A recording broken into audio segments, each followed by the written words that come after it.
Hey guys, welcome back to the channel. I just wanted to quickly show you what that little cap on the exhaust mount looks like when it's powder coated black. As I mentioned in my previous video, I had powder coated it, or it was at the powder coater. Just got it back, and here's what it looks like. So I think it looks a lot better just because this used to be silver, which matches this color of the passenger peg, which obviously clashed with this hue of titanium on the Kropovich. So here's what it looks like, just for an idea. I think it looks a million times better, and just wanted to share. That's it.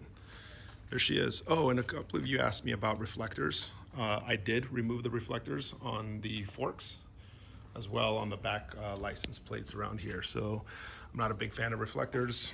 I think they just look odd and weird on a bike that's supposed to be all black. So there you have it. All right, take it easy.